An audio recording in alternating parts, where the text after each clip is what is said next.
ቅንጭላት ነው የሚባለው ጭንቅላት ነው የሚባለው ብዬ ጠይቂያችሁ ነው። እስቲ አንተው ንገረን፣ አላወቅነውም፣ አልገባንም። ቅንጭላት ጭንቅላት ነው የሚባለው ምንድን ነው የምንለው እኛ? ቅንጭላት ወይ ጭንቅላት? እስቲ ሰፋ ካለ ማብራሪያ ይዘን መጥተናል። ተከታተል አይደለም።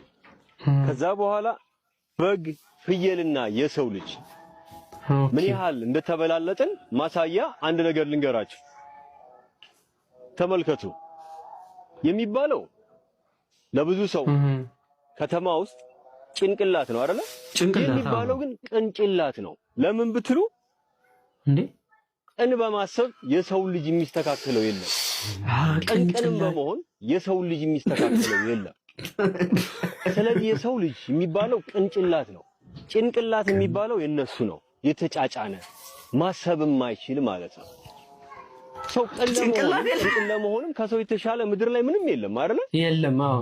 ግን የሰው ልጅ ነው ጭንቅላታም አለ። ጭንና ጭኑ መሃል ባለው ልጅ ነው የሚያስብ ጭንቅላታም አለ። ለዚህ ማስረጃ ይስጣቸው። እነዚህ እንስሶች የርቢ ጊዜያቸው ላይ ሲደርሱ የፍየል ወይ የበግ ዘሮች ይህ የምትሰሙት ድምጽ ይሁት ሽንቱን ያሸትና እኝ ይላል። አያችሁት? ይሁት አጋጣሚ ሽንታሽ ትቶ እኝ ይላል። ሽንታሽ ትቶ እኝ የሚለው ሽንቱን ካሸተተ በኋላ ሽንቱን የሸናቸዋን ሴት ብልት ፈልጎ ያሸታል። ፈልጎ የሚያሸተው በሆዷ ልጅ ከያዘች አይነካትም። ሕፃን ናት። አሚን ከብዳለች። በሆዷ ልጅ ከሌላትና ደግሞ ሲያሸተው ምንም አይነት ለአቅመ ጥቂ ካልደረሰች ይተዋታል።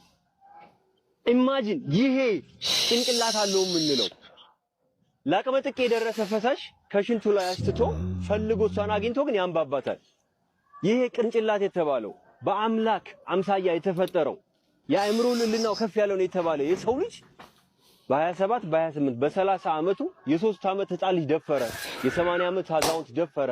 ሴቶች ህፃናት ልጆች በየመንደራችን በየጉያችን የሚደፈሩበት ትልቁ ምክንያት እነዛ ሰዎች ቅንጭላት ሳይሆን ያላቸው ጭንቅላት ነው። እነዚህ እንስሶች እንኳን በማህፀኗ ያለችው ለአቅመ አዳም ለአቅመ ፍየል ለአቅመ ከብት ያልደረሰችዋን ለይቶ ሲያንባባ ሲፈልጋት፣ ይህኛው ትውልድ ግን በዚህ መንገድ ተመልከቱ።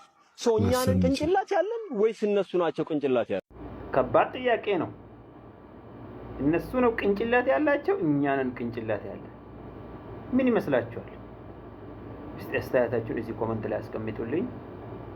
የምር ገራሚ ምርጥ አገላለጽ፣ የምር የሚደነቅ ሰው።